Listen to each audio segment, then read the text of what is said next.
நினைத்தேன் வந்த சீரியல்ல நாளைக்கு என்ன நடக்க போகுதுன்னு பார்க்கலாம். வாங்க வீடியோக்குள்ள போலாம். கவின், அபி, அஞ்சலி, காவியா 4 பேரும் தாத்தா கிட்ட போய், தாத்தா எங்களை பார்க்கறக்காக வந்திருக்கீங்கல்ல, எங்களுக்கு என்ன வாங்கிட்டு வந்திருக்கீன்னு கேட்குறான் கவின். உங்களுக்கு சாக்லேட் தானே பிடிக்கும், அந்த சாக்லேட் தான் வாங்கிட்டு வந்திருக்கேங்கிறாங்க. ரொம்ப சந்தோஷப்படுறாங்க, எல்லாரும் ஆயின்னு குதிக்கிறாங்க. மனோகரியும் அவங்க அப்பாவும் வந்து பார்த்துட்டு இருக்காங்க. 4 பேத்துக்கு வாங்கிட்டு வந்த சாக்லேட்டை கொடுத்துட்டு இருக்காங்க. என்னப்பா அவங்களுக்கு மட்டும்தான் சாக்லேட்டா, எனக்கு எதுவும் கிடையாதான்னு கேட்குறாங்க சுடர். நாங்க எல்லாரும் குட்டி பசங்க, எங்களுக்கு வாங்கிட்டு வந்தாங்க, நீ தான் பெரிய பொண்ணாச்சு, உனக்கு எதுக்குங்கிறா அஞ்சலி பாப்பா. சுடர், உன்னை பார்க்க வச்சுக்கிட்டு சாப்பிட்டா எனக்கு வயிறு வலிக்கும், இந்த நீ கொஞ்சம் எடுத்துக்கோன்னு கொடுக்குறா அஞ்சலி. நான் தான் பெரிய பொண்ணாச்சே, நீ ஏன் சாப்பிட்டுக்கோமா, எனக்கு வேண்டாங்கிறாங்க. சுடர், ஓவரா சீன் படாத, உன் நாக்கிலேயே எச்சி வருது எனக்கு தெரியுது, இந்த நீ கொஞ்சம் எடுத்துக்கோன்னு சொல்லி அஞ்சலி கொடுக்க 4 பேருமே ஆளுக்கு கொஞ்சம் கொடுக்குறாங்க. சுடரும் அதை வாங்கி சாப்பிட்டு சந்தோஷமா பார்த்துட்டு இருக்காங்க. மனோகரி அவங்க அப்பாவும் இதை பார்த்துட்டு இருந்துட்டு, என்னம்மா இது, சுடரோட அப்பாவை போய் எழிலோட பசங்க தாத்தா தாத்தான்னு கூப்பிட்டுட்டு இருக்கிறாங்கன்னு கேட்குறாங்க. ஆமாப்பா, இன்னும் கொஞ்ச நேரம் தான், கொஞ்சட்டு இருங்க, என்ன நடக்குதுன்னு பாருங்கங்கிறாங்க மனோகரி.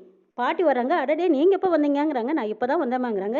என்ன தாத்தா வந்ததும் கொஞ்ச நேரத்துலேயே இந்த வாளுங்கெல்லாம் அவங்க வேலையை காட்ட ஆரம்பிச்சிட்டாங்களா? சுடர், அப்பாவுக்கு டீ காப்பி ஏதாவது கொடுத்தியான்னு கேட்குறாங்க பாட்டி.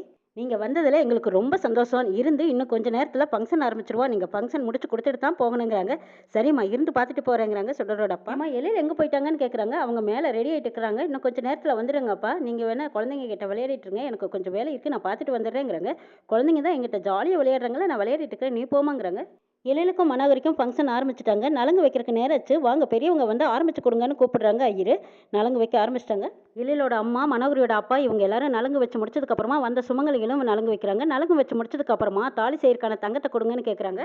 நகை செய்கிற ஆசாரியர்கிட்ட கொண்டு போய் அந்த காயினை கொடுக்குறாங்க. காயினை பார்த்துட்டு, என்னம்மா இது காசாக கொடுத்துருக்கீங்களே, முதல் சம்சாரத்தோட தாலியை கொடுங்க, அதை ஒருக்கித்தான் தாலியை பண்ணணுங்கிறாங்க. அந்த தாலி காணாமல் போயிடுச்சுங்கிறாங்க. காணாமல் போயிடுச்சா, அதை சேர வேண்டிய இடத்துல தான் சேர்ந்துருக்குன்னு சொல்லிடுறாங்க. அந்த தாலி சுடரோட கழுத்தில் இருக்கு. சுடர் குமிறாங்க, தாலி வெளியில விழுந்துருது. சுடர் எதையோ தட்டுற மாதிரி பாக்குறாங்க. அப்பதான் தாலி வெளியில விழுந்ததை பார்த்துட்டு மறுபடியும் உள்ள போட்டுக்கிறாங்க. யாரும் பார்க்கல. எல்லாரும் முன்னிலையிலையும் தாலி உருக்கிறாங்க. எல்லாருமே வேண்டிக்கிட்டு அந்த தாலி உருக்கிறத பார்த்துக்கிட்டே இருக்காங்க. தாலி உருக்கி முடிச்சதும், சரி பத்திரிக்கை படிங்க சமைங்கிறாங்க. பத்திரிக்கை படிக்கிறாங்க. அடுத்த ஆவணி 3ஆம் தேதி நிறைஞ்ச பௌர்ணமியில இந்த கல்யாணம் சிறப்பாக நடக்கும்னு சொல்லிடுறாங்க. மனோகரி நினைச்சு பாக்குறாங்க, நிறைஞ்ச பௌர்ணமியில தானே இந்துவோட ஆத்மாவை அடைக்கிறதா அந்த மந்திரவாதி சொன்னான்னு நினைச்சு பாக்குறாங்க. ஆண்டி, பௌர்ணமி அன்னைக்கா கல்யாணம்னு கேட்குறாங்க மனோகரி.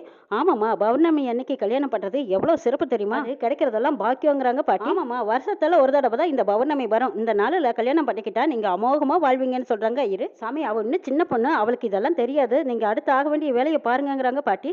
ஐயோ, என்னது இப்படி ஒரு சிக்கல் வந்துருச்சேன்னு நினைக்கிறாங்க மனோகரி. அந்த கோர வர இந்துவோட ஆத்மாவை அந்த அன்னைக்கு தானே கட்டுப்படுத்த முடியும்னு சொல்லியிருக்காரு. அந்த அன்னைக்கு தானே இந்துவோட ஆத்மாவுக்கும் பவர் அதிகம்னு சொன்னாங்க. அதனால கல்யாணத்துல ஏதாவது பிரச்சனை வந்துட்டா என்ன பண்றதுன்னு யோசிச்சுட்டு இருக்கிறாங்க மனோகரி. வெளியில சுடரோட அப்பா குழந்தைங்களோட விளையாடிட்டு இருக்கிறாங்க. இந்து அந்த பக்கமா நின்று பார்த்து ரசிச்சுட்டு இருக்கிறாங்க. ஏன்னே தெரியலையே, இவரை பார்க்கும்போது மட்டும் ரொம்ப நெருக்கமான உறவா நம்மளுக்கு தோணுதுன்னு நினைக்கிறாங்க. இந்து கிட்ட போறாங்க. இந்துவோட அப்பாவுக்கும் ஏதோ ஒரு உணர்வு, அவங்களும் ஏதோ மகளை ஆசையா அன்பா தொட்டு பார்க்குற மாதிரி தொட்டுக்கிட்டே இருக்காங்க. இந்துவும் அவங்க கையை பிடிச்சு ஆசையா அன்பா அரவணைச்சிருக்காங்க. குழந்தைங்க எல்லாம் பார்த்துட்டு, என்னது தாத்தா என்ன பண்ணிட்டு இருக்காரு, அங்க திரும்பி என்ன பண்றாருன்னு கேட்குறான் கவின். தாத்தா என்னாச்சு உங்களுக்கு, அந்த பக்கமா யாரோ இருக்கிற மாதிரி கை நீட்டிட்டு நிக்கிறீங்களே, என்னாச்சுன்னு கேட்குறா அஞ்சலி பாப்பா. தாத்தா என்னாச்சு, ஏன் அழுகுறீங்கிறாங்க. என் பொண்ணு ஞாபகம் வந்துருச்சுங்கிறாங்க. உங்க பொண்ணு சுடர் தானே, சுடர்கிட்ட தான் பேசிட்டு இருக்கிறீங்களே, அப்புறம் என்னன்னு கேட்குறான் கவின். இல்லம்மா, சுடர் எனக்கு 2வது பொண்ணு, எனக்கு முதல் பொண்ணு ஒருத்தி இருக்காங்கிறாங்க. என்ன தாத்தா சொல்றீங்க, அப்ப சுடருக்கு அக்கா இருக்காங்களா அப்படின்னு கேட்குறா அஞ்சலி பாப்பா. ஆமாம்மா, என் பெரிய பொண்ணை குழந்தையா இருக்கும்போதே நான் தொலைச்சிட்டேன். என்ன தாத்தா சொல்றீங்க, தொலைச்சிட்டீங்களான்னு அபி கேட்குறா. ஆமாம்மா, என்னோட கெட்ட நேரம், இன்னைக்கு தொலைச்சிட்டு இன்னைக்கு வரைக்கும் என் மனசு அப்படியே அல்லாடுது, என்னைக்காவது ஒரு நாள் திரும்ப கிடைச்சிட மாட்டாளான்னு தினம் என்கிட்ட இருக்கு. தாத்தா நீங்க அழாதீங்க, சீக்கிரமே உங்க பொண்ணு கிடைப்பாங்க. ஆமா, உங்க பொண்ணு பாக்குறதுக்கு எப்படி இருப்பாங்கன்னு கேட்குறா அஞ்சலி பாப்பா. எப்படி இருப்பான்னு தெரியல, ஆனா சின்ன வயசுல பாக்குறதுக்கு உன்ன மாதிரியே இருப்பா அப்படிங்கிறாங்க. அப்படியா, எங்க அம்மா கூட என்ன மாதிரி தான் இருப்பாங்களாமே, உங்க அம்மாவும் எனக்கு ஒரு பொண்ணு மாதிரி தாங்கிறாங்க. தாத்தா தாத்தா உங்க பெரிய பொண்ணு கிடைக்கிறதுக்கு நானும் சாமி கிட்ட வேண்டிக்கிறேன்னு சொல்றா அஞ்சலி. ஒன்றும் ஃபீல் பண்ணாதீங்கன்னு சொல்லி அஞ்சலி பாப்பா மொத்தம் கொடுக்குறா. தாத்தாவும் திருப்பி கொடுக்குறாங்க. இதை பார்த்து ரசிச்சுட்டே நிற்கிறாங்க இந்து. மனோகரி அவங்க ஃப்ரெண்ட்ஸ் எல்லாம் கூட்டிட்டு வந்து சாப்பிட வைக்கிறாங்க. இந்த பக்கமா குட்டீஸுங்களும் தாத்தாவை கூட்டிட்டு வந்து, தாத்தா வாங்க சாப்பிடலாம் வாங்கன்னு கூப்பிடுறாங்க. இல்லம்மா, பெரியவங்க எல்லாம் இருக்காங்க, அவங்க எல்லாம் சாப்பிட்டுங்கிறாங்க. தாத்தா நீங்களும் பெரியவங்க தானே, நீங்களும் முதல்ல சாப்பிடுங்கன்னு சொல்றாங்க. கவியம்மா, இருந்தாலும் எனக்கு பசி இல்லைங்கிறாங்க. பொறுமையா சாப்பிடலான்னு இருக்கிறேங்கிறாங்க. தாத்தா எனக்கு பசிக்குதேங்கிறாங்க. ஆமா, எனக்கும் பசிக்குதுன்னு ஒருத்தருக்கு ஒருத்தர் பசிக்குதுங்கிறாங்க. சரி உங்களுக்காக நானும் வர்றேன்னு சொல்லி தாத்தாவும் போய் உட்காடுறாங்க. மனோ வா, நீயும் வந்து உட்காருவான்னு அவங்க ஃப்ரெண்டு கூப்பிடுறாங்க. இல்ல நான் அப்புறம் சாப்பிட்றேன்னு சொல்லிட்டு மனோகரி அங்கிருந்து போறாங்க. அங்க இருக்கிற ஒரு நபர் தாத்தாவை பார்த்து கேட்கறாங்க, யார் நீங்க, இதெல்லாம் விஐபி உட்கார்ற இடம், நீங்க வந்து உட்காந்துருக்கீங்கன்னு கேட்கறாங்க. எல்லாரும் முன்னாடியும் விட்டு கொடுக்காம, ஹலோ மிஸ்டர், அவரு எங்க தாத்தா, எங்களுக்கு அவங்க தான் விஐபி, உங்களுக்கு இஷ்டம் இருந்தா உட்காந்து சாப்பிடுங்க, இல்லைன்னா நீங்க எந்திரிச்சு போங்கன்னு அபி சொல்றா. அபி பெரியவங்க கிட்ட இப்படியா பேசுறது? சாரி வினோத், ஏதோ சின்ன பொண்ணு தெரியாம பேசிட்டான்னு மனோகரியோட அப்பா ஓடி வந்து சொல்றாங்க. பரவாயில்லைங்க, ஆனாலும் இந்த ஆள் கூடயெல்லாம் உட்காந்து என்னால லஞ்ச் சாப்பிட முடியாது, நான் அப்புறமா சாப்பிட்டுக்கிறேன்னு எழுந்திரிச்சு போறாங்க. இப்ப என்ன உங்களுக்கு சுடரோட அப்பா உங்க பக்கத்துல உட்காரக்கூடாது அவ்வளவுதானே? அவரை நான் எழுப்பிடுறேன்னு சொல்லிட்டு மனோகரியோட அப்பா தரகுறவா சுடரோட அப்பாவை பேசுறாங்க. உன்னை யாரையும் எங்க குறை சொன்னது? நீ சோத்துக்கு தான் வந்திருக்கேன்னு நல்லா தெரியுது. எல்லாரும் சாப்பிட்டதுக்கு அப்புறமா கடைசியா வந்து உட்கார்றதுக்கு என்ன? எல்லாத்துக்கும் முன்னாடி வந்து உட்கார்றதுக்கு நீ என்ன பெரிய விஐபியா? யோ எந்திரியா, எந்திரிச்சு வெளியில வாயாங்கிறாங்க.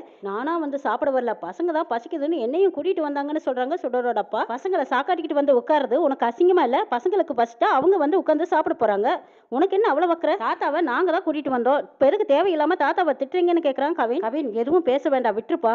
நான் இவங்கெல்லாம் கூப்பிட்டாங்களேன்னு நான் பந்தியில் வந்து உட்கார்ந்தது என்னோட தப்பு தான், எல்லாரும் மன்னிச்சிடுங்கன்னு கையெடுத்து கும்பிடுறாங்க. பசங்களா நீங்க எல்லாரும் சாப்பிட்டு வாங்க, தாத்தா வெளியில இருக்கேங்கிறாங்க. தாத்தா நீங்க சாப்பிடாம போகும்போது நாங்க மட்டும் எப்படி சாப்பிடுவோம்? நாங்களும் உங்களோட தான் வருவோம், நாங்களும் அப்புறம் வந்து சாப்பிட்டுக்கிறோம்னு சொல்றா அபி. ஆஹா, பசங்களை நல்லா காக்கா பிடிச்சு வச்சிருக்கியா, நல்லா பொழைச்சுக்கு வைப்போங்கிறாங்க மனோகரியோடப்பா. சார் தப்பா பேசாதீங்கிறாங்க. சார் இவங்களும் எனக்கு பேர பசங்கங்கிறாங்க. எது பேர பசங்களா? ஏதாவது அசிங்கமா சொல்லிட்டு போறேன், பேசாம பொய்யாங்கிறாங்க. பேர பசங்கன்னு சொல்றீங்க, பையன் வழியிலையோ பொண்ணு வழியிலையா? யோ பதில் சொல்லிட்டு போ. அவங்க ஏதோ தாத்தான்னு சொல்லிட்டு அதுக்கு உன் பேர பசங்கன்னு சொல்லிடுவியா? இங்க பாருங்க, என் வயசுக்காவது கொஞ்சம் மரியாதை கொடுத்து பேசுங்கன்னு சொல்றாங்க சுடரோடப்பா. உன் வயசுக்கு மரியாதை கொடுக்கறதா? உன் வயசுக்கு ஏற்ற மாதிரி நீ நடந்திருக்கணும். நல்லா வேலை பார்க்குறியா, நல்ல பணக்கார விட உன் பொண்ணை தாட்டி விட்டு அங்க இருக்கிற சொத்தையெல்லாம் சுருட்டுறதுக்கு தானே உன் பொண்ணை தாட்டி விட்டுருக்க. அடிச்சு உனக்கெல்லாம் அசிங்கமாவே இல்லையான்னு கேட்குறாங்க மனோகரியோடப்பா. உங்களுக்கு அவ்வளவுதாங்க மரியாதை, என் பொண்ணை பத்தி தப்பாவெல்லாம் பேசாதீங்கிறாங்க. உன் பொண்ணை பத்தி அவ யோகிதை என்னங்கிறது எங்களுக்கு தெரியாதா? 4 குழந்தைக்கு அப்பாவா இருக்கிற எழில் கிட்ட வந்து எப்படி பேசி பழகிட்டு இருக்கா தெரியுமா? உன் பொண்ணு கூட கோச்சமே இல்லாம எழில் கிட்ட அப்படி பழகுறான்னு சொல்றாங்க. என்னையா சொன்னேன் அப்படின்னு சுடரோட அப்பாவுக்கு கோவம் வந்து சரட்டு பிடிச்சிடறாங்க. இதுக்கு மேல என் பொண்ணை பத்தி ஏதாவது பேசினா அவ்வளவுதான் பாத்துக்கோங்கிறாங்க சுடரோட அப்பா. யோ என்ன நினைச்சிட்டு இருக்கிற, ஏன் அப்பா மேலேயே கை வைக்கிறியா அப்படின்னு மனோகரியும் வந்ததும் சுடரோட அப்பா கன்னத்துல அடிச்சிடுறாங்க. மனோகரி என்னம்மா கை நீட்டிட்டீங்கன்னு கேக்குறாங்க சுடரோட அப்பா. ஆமா சும்மாவா, எங்க அப்பா மேல கை வச்சா நான் பாத்துக்கிட்டு இருப்பேனா? போனா போகுதேன்னு உன்னை வீட்டுக்குள்ள கூப்பிட்டு கோர வச்சா நீ எங்க அப்பாவோட சட்டையை பிடிப்பியா? அவரோட ஸ்டேட்டஸ் என்ன தெரியுமா உனக்கு? இத்தனை பேர் இருக்கும்போது என்னோட சட்டையை பிடிச்சிட்டீங்கல்ல, என்னோட ஸ்டேட்டஸ் தெரியாம என்ன கை வச்சுட்ட, வெளியே போடா பிச்சைக்கார நாயங்கிறாங்க மனோகரியோட அப்பா. உனையெல்லாம் வெளியில தள்ளணும்யா அப்படின்னு சொல்லிட்டு மனோகரியோட அப்பா சுடரோட அப்பா சரட்டை பிடிச்சு இழுத்துட்டு வந்து வெளியில தள்ளி விடுறாங்க. சுடரோட அப்பாவும் எல்லாரும் முன்னாடியும் வெளியில வாசல்ல கீழே விழுந்து கிடக்குறாங்க. குட்டீஸுங்க 4 பேரும் தாத்தான்னு ஓடி வராங்க. சுடர் வந்ததும் மனோகரிக்கு தர்ம அடி கொடுக்குறாங்க. என்ன நடக்குதுன்னு நாளை பார்க்கலாம்.